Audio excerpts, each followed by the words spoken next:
அல்லாஹுல் அஸீம். கண்ணியத்திற்குரிய பெரியோர்களே, சகோதரர்களே, போர்கள் சம்பந்தமாக சொல்லப்பட்டு கொண்டு வந்து கொண்டிருக்க விளக்கங்களில் இன்று ஹந்தக் போர் சம்பந்தமான சில விளக்கங்கள் சொல்லப்படுகின்றன. மதீனாவில்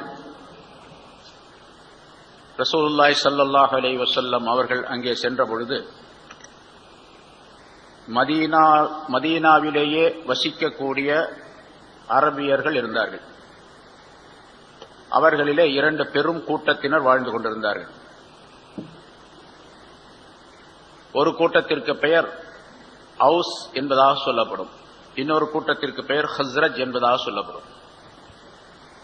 அதே போன்று ஷாம் நகரில் இருந்து நீண்ட காலத்திற்கு முன்னதாக வந்து குடியேறி வாழ்ந்து கொண்டிருக்கக்கூடிய யூதர்கள் இருந்தார்கள். அந்த யூதர்களிலும் இரண்டு பிரிவினர்கள், பனு நுபைர் என்று ஒரு பிரிவினர், பனு குரைலா என்று இன்னொரு பிரிவினர். ரசூலுல்லாஹி ஸல்லல்லாஹு அலைஹி வஸல்லம் அவர்கள் மதீனாவுக்கு சென்ற பின்னால் இந்த நான்கு விதமான, அதாவது மதீனாவாசிகள், அந்த யூதர்கள், இவர்களிலிருந்து பலர் இஸ்லாத்தை ஏற்றுக்கொண்டார்கள். யூதர்களிலே பலர் பொறாமை கொண்டதின் காரணமாக அவர்கள்தான் முனாஃபிக்குகள் என்பதாக சொல்லப்படக்கூடிய நயவஞ்சகர்களாக இருந்தார்கள். ரசூலுல்லாஹி ஸல்லல்லாஹு அலைஹி வஸல்லம் அவர்கள் பத்ர் போரிலே, உஹது போரிலே வெற்றியை கண்ட பின்னால் அங்கிருந்து அங்கே வாழ்ந்து கொண்டிருந்த அந்த யூதர்கள் இருக்கின்றார்களே, இவர்களிடத்தில் ஒரு ஒப்பந்தம் செய்து கொண்டார்கள். எங்களுக்கு எதிராக, அதாவது முஸ்லிம்களுக்கு எதிராக யாராவது போருக்கு வந்தால் அவர்களோடு நீங்கள் சேரக்கூடாது. அதே மாதிரி முஸ்லிம்களுக்கு எதிர்ப்பாக வரக்கூடிய போர் எங்கே நடக்கின்றதோ அதற்கெல்லாம் நீங்கள் உதவி செய்ய வேண்டும். போரிலே கலந்து கொள்ளாவிட்டாலும் உதவி செய்ய வேண்டும். முஸ்லிம்களுக்கு எதிராக எந்த விதமான சதித்திட்டமோ, போரிலே ஈடுபடுவதோ, அடுத்தவருக்கு உதவி செய்வதோ, இந்த செய்கைகள் எல்லாம் இருக்கக்கூடாது என்பதாக இரண்டு சாராரிடத்திலும் ஒப்பந்தம் செய்து கொண்டார்கள்.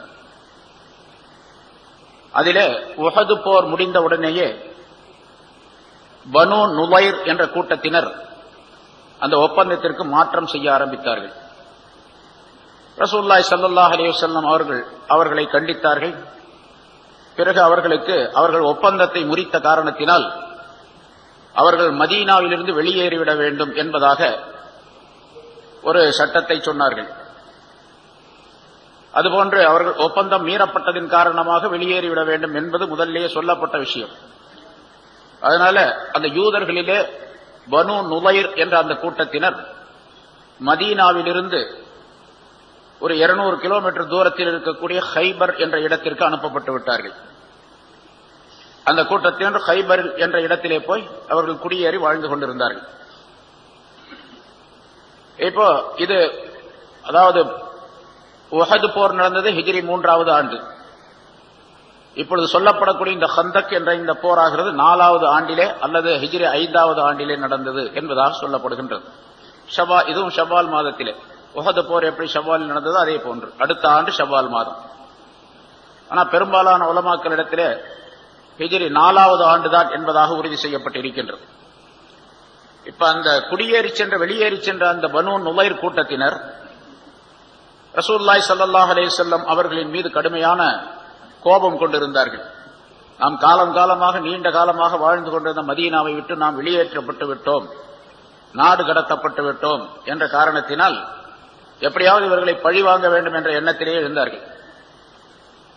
சந்தர்ப்பத்தை எதிர்பார்த்துக் கொண்டிருந்தவர்களுக்கு அதில் அந்த பனு நுபைர் என்பவருடைய அந்த கூட்டத்தாருடைய தலைவராக இருந்தவன் ஹுயை இப்னு அஹ்தப் என்ற ஒரு யூதன். அவன் மிகச் சிறந்த அறிவாளி, அந்த கூட்டத்திற்கு தலைவராகவும் இருந்தான்.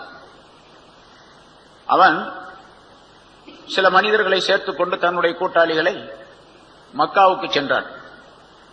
மக்காவிலே அபூ சுஃபியான் அவர்களை சந்தித்து இந்த மாதிரி அந்த மனிதர், அதாவது ரசூலுல்லாஹி ஸல்லல்லாஹு அலைஹி வஸல்லம் அவர்கள் நம்மை எல்லாம் மிகைத்துக் கொண்டிருக்கின்றார். பத்ர் போரிலே உங்களை வெற்றி கொண்டார். உஹது போரிலும் பலவிதமான துன்பங்கள் உங்களுக்கும் ஏற்பட்டன, அவர்களுக்கும் ஏற்பட்டன. அவர்களை அழித்து ஒழிக்க வேண்டும், ஒடுக்க வேண்டும் என்பதற்காக வேண்டி இப்பொழுது நான் ஒரு திட்டம் கொண்டு வந்திருக்கின்றேன். நாங்களும் உங்களோடு சேர்ந்து கொள்ளுகின்றோம்.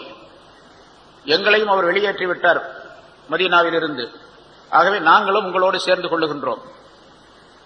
எல்லோருமாக சேர்ந்து, பல கூட்டத்தினர் ஒன்றாக சேர்ந்து, நீங்கள் மட்டுமல்லாமல், நாங்கள் மட்டுமல்லாமல், அருகில் இருக்கக்கூடிய பல கூட்டத்தினர் இருக்கின்றார்கள் சுற்றுப்புறங்களிலே.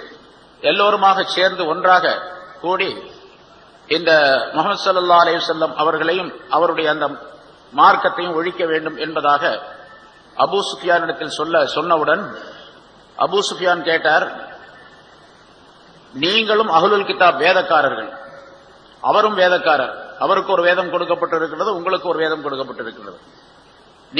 நீங்கள் எல்லோருமே, நீங்கள் இரண்டு பிரிவினருமே அஹ்லுல் கிதாப் என்பதிலே சேர்ந்தவர்கள். நாங்கள் அந்த வகையிலே சேர்ந்தவர்கள் அல்ல. அதனால நீங்க அவர்கள் சொல்லுவதைத்தான், அவர் பக்கம் சார்பாகத்தான் நீங்கள் இருப்பீர்கள் பெரும்பாலும் அஹ்லுல் கிதாப் என்ற வகையிலே. நாங்கள் சிலை வணக்கம் செய்யக்கூடியவர்கள், எங்களுடைய தெய்வங்கள் வேறு. அதனால எங்களை நீங்கள் நல்லவர்கள் என்பதாக நீங்கள் ஒத்துக்கொள்ள முடியாதே. அப்படி இருக்கக்கூடிய நேரத்தில் உங்களோடு நாங்கள் எப்படி சேர முடியும், எங்களோடு நீங்கள் எப்படி சேர முடியும்? சரி, இப்ப நான் ஒன்னு கேட்கிறேன், நீங்க சொல்லுங்க. முஹம்மது ஸல்லல்லாஹு அலைஹி வஸல்லம் அவர்களும் நாங்களும், நாங்க ரெண்டு பேர்த்துல யார் நல்லவர்கள் சொல்லுங்க பார்க்கலாம், யார் சரியான நேரான வழியில் உள்ளவர்கள் என்பதை சொல் பார்க்கலாம் என்பதாக கேட்டார். அபூ சுஃபியான் கேட்டார். உண்மையிலேயே அந்த ஹுயை இப்னு அஹ்தப் என்ற அந்த மனிதனுக்கு தெரியும் நேர்வழி என்பது எது என்பதும், வேதம் என்பது என்ன என்பதும், வேதம் பெற்றவர்கள் எப்படிப்பட்டவர்கள் அப்படிங்கிறதும் தெரியும். இந்த முஷ்ரிக்குகள் தவறான வழியில் இருக்கிறார்கள் அப்படிங்கிறது தெரியும். ரசூலுல்லாஹி ஸல்லல்லாஹு அலைஹி வஸல்லம் அவர்கள் மீது கொண்ட பொறாமையின் காரணமாக தவறான ஒரு வார்த்தையை சொன்னார். அன்தும் அஹ்தா சபீலா, நீங்கள் தான் நேரான வழியில் இருக்கின்றீர்கள். முஹம்மது தவறான வழியில் இருக்கார், நீங்க தான் நேரான வழியில் இருக்கிறீர்கள் என்று சொல்லி அபூ சுஃபியானிடத்தில் சொல்லிய நேரத்தில் அல்லாஹ் தஆலா ஒரு ஆயத்தை இங்கே அல்லாஹ் தஆலா ரசூலுல்லாஹி ஸல்லல்லாஹு அலைஹி வஸல்லம் அவர்களுக்கு இறக்கி வைத்தார். அவர் என்ன சொன்னானோ அந்த கருத்தை இறக்கி வைத்தார். அதான் ஆரம்பத்தில் உங்களுக்கு வாசிக்கப்பட்டது. அலம் தர இலல்லதீன ஊது நசீபம் மினல் கிதாப், வேதத்திலிருந்து ஒரு பங்கு கொடுக்கப்பட்டவர்கள், நசீப் கொடுக்கப்பட்டவர்கள், அவர்களை நீர் கவனிக்கவில்லையா, பார்க்கவில்லையா? யுமினூன பில் ஜிப்தி வத்தாகூத், அவர்கள் சிலைகளை கொண்டு, ஷைத்தான்களை கொண்டும் ஈமான் கொள்ளுகின்றார்கள். பில் ஜிப்தி வத்தாகூத் வயகூலூன லில்லதீன கஃபரு, காஃபிரானவர்களிடத்திலே போய் சொல்லுகிறார்கள், அந்த மக்காவாசிகளிடத்தில் அவர்கள் சொல்லுகின்றார்கள், வயகூலூன லில்லதீன கஃபரு ஹாஉலாய் அஹ்தா மினல்லதீன ஆமனு சபீலா, ஈமான் கொண்டவர்களை விட இவர்கள் தான் மிகச் சிறந்த நேர்வழி பெற்றவர்கள் என்பதாகவும் அவர்கள் சொல்லுகின்றார்கள். இந்த மனிதர்களை நீங்கள் பார்க்கவில்லையா என்று அல்லாஹ் தஆலா இந்த ஆயத்தை இறக்கி வைத்தார். அவர் மக்காவில் சொன்ன விஷயத்தை அல்லாஹ் தஆலா இங்கே வஹீயின் மூலமாக நபி அவர்களுக்கு சொல்லிக் கொடுத்தார். ஆக இப்படி உண்மைக்கு புறம்பாக, மனச்சாட்சிக்கு மாற்றமாக அந்த முஷ்ரிக்குகளிடத்திலே போய் நீங்கள் தான் நல்லவர்கள் என்பதாக சொல்லி, அதாவது ரசூலுல்லாஹி ஸல்லல்லாஹு அலைஹி வஸல்லம் அவர்களின் மீதும் இஸ்லாத்தின் மீதும் கொண்ட பொறாமையின் காரணமாக இந்த செய்தியை அந்த மனிதன் சொன்னார். சரி, நீங்க தான் நேர்வழி பெற்றவர்கள், நல்லவர்கள், அவர் கெட்டவர், வழி தவறியவர் அப்படின்னு சொன்ன உடனே அவங்களுக்கு ரொம்ப சந்தோஷமா போச்சு, அபூ சுஃபியானுக்கும் அவருடைய கூட்டத்தில் இருக்கும். சரி, இப்ப என்ன செய்யணும்?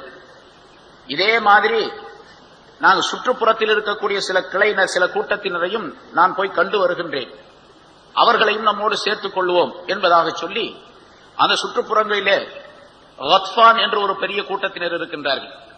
அதிகமான தொகை உள்ளவர்கள், அவர்கள் மக்கள் உள்ளவர்கள். அதே மாதிரி கைஸ் என்ற ஒரு கூட்டத்தினர் இருக்கின்றார்கள், அவர்கள் வேறொரு இடத்திலே ஒரு கிராமத்தில் இருக்கின்றார்கள். கைலான் என்ற ஒரு கூட்டத்தினர் இருக்கின்றார்கள். இவர்கள் 3 பேரிடத்திலும் தனித்தனியாக அந்த ஹுயை என்பவன் சென்று இங்கே எப்படி அபூ சுஃபியான் இடத்துல சொன்னானோ அதே மாதிரி செய்திகளை சொல்லி, நீங்க தான் ரொம்ப நல்லவங்க, அவர் கெட்டவர் என்பதாக சொல்லி அவரை எப்படியாவது நாம் எல்லோரும் சேர்ந்து தாக்க வேண்டும் என்பதற்காக வேண்டி ஒரு ஒப்பந்தத்தை ஏற்படுத்திக் கொண்டார். சரி, நாங்கள் அதே மாதிரி செய்கின்றோம் என்று அபூ சுஃபியானுடைய தலைமையிலே ஒரு படை தயாரானது. கத்ஃபான் என்ற அந்த கூட்டத்தினர் வந்தார்கள், கைஸ் என்ற அந்த பிரிவினர் வந்தார்கள், கைலான் பிரிவினர்கள் வந்தார்கள். இவர்கள் எல்லாம் சேர்ந்து பல பிரிவினர்கள் ஒன்றாக சேர்ந்து ரசூலுல்லாஹி ஸல்லல்லாஹு அலைஹி வஸல்லம் அவர்களை தாக்குவதற்காக வேண்டி, முஸ்லிம்களை தாக்குவதற்காக வேண்டி புறப்பட்டார்கள். இந்த எல்லாரும் சேர்ந்த பல படைகள், பல பிரிவினர்கள் சேர்ந்த கூட்டம் இருக்கு பாருங்க, இதுக்கு பேர் தான் அஹ்ஸாப் என்று சொல்லப்படுவது. ஹிஸ்ப் என்பதனுடைய பன்மை அஹ்ஸாப்.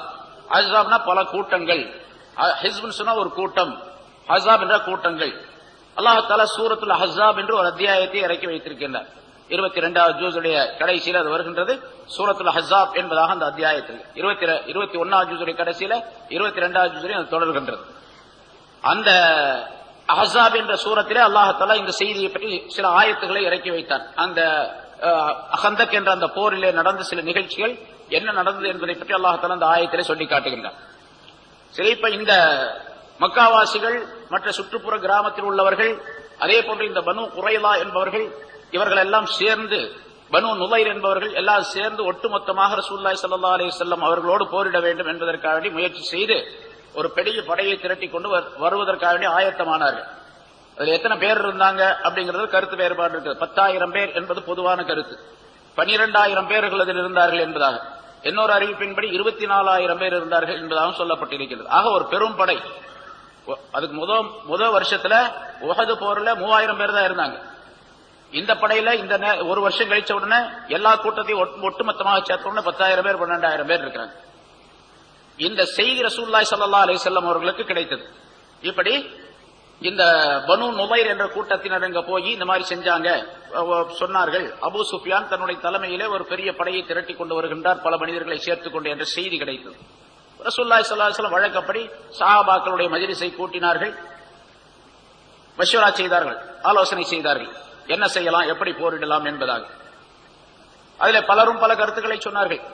அந்த கூட்டத்தில் இருந்த ஹஜ்ரத் சல்மானுல் ஃபாரிசி ரலியல்லாஹு தஆலா அன்ஹு அவர்கள் ஒரு கருத்தை சொன்னார். எங்களுடைய நாட்டிலே, பாரசீக நாட்டிலே, இந்த மாதிரி ஒரு பெரும் படை திரண்டு ஊருக்குள்ளே வரக்கூடிய நேரத்தில் எந்த வழியாக அந்த படை வருமோ அந்த பகுதியிலே ஒரு பெரிய அகழ் வெட்டுவது எங்களுடைய பழக்கம். அந்த படையை உள்ளே சீக்கிரமாக நுழைய விடாமல் தடுப்பதற்காக வேண்டி ஒரு பெரிய அகழ் குழி வெட்டுவது பழக்கம். அந்த மாதிரி செய்யலாம் என்பதாக சல்மான் ரலியல்லாஹு தஆலா அன்ஹு அவர்கள் சொன்ன உடனே ரசூலுல்லாஹி ஸல்லல்லாஹு அலைஹி வஸல்லம் அவர்களுக்கு அது ரொம்ப பிடித்தமாக இருந்தது. எல்லா சஹாபாக்களும் அதனை ஆதரித்தார்கள். சரி, மதீனாவுடைய அமைப்பு எப்படி இருக்கின்றது என்று சொன்னால், மக்காவில் இருந்தோ வெளிநாட்டில் இருந்தோ வர வேண்டும் என்று சொன்னால் 3 பக்கங்களிலும் மலைகள், தோட்டங்கள் எல்லாம் நிறைந்திருக்கின்றன. ஒரு பக்கம் மட்டும்தான் சமவெளியாக இருக்கு, அதாவது உள்ளே நுழைவதற்குரிய வழியாக இருக்கு. அந்த பகுதியில அகழ் வெட்டலாம், குழி வெட்டலாம் என்பதாக சொல்லப்பட்டது. ஹந்தக் போர் என்பதாக சொல்லப்படும், அகழ் போர் என்பதாக சொல்லுவோம், அகழ் என்பதாக. அந்த ஹந்தக் என்ற வார்த்தையும் கூட பாரசீக வார்த்தை தான். அது ஹஜ்ரத் சல்மான் ஃபாரிசி ரலியல்லாஹு தஆலா அன்ஹு அவர்கள் சொன்னதுதான். ஹந்தக் வெட்டலாம், ஹந்தக்கை ஏற்படுத்தலாம் என்பதாக சொன்னார். அகழ் என்பதாக அதனுடைய பொருளாகும். இப்ப அந்த மாதிரி சொன்ன உடனே சல்மான் ரலியல்லாஹு தஆலா அன்ஹு அவர்கள் பொதுவாக ரசூலுல்லாஹி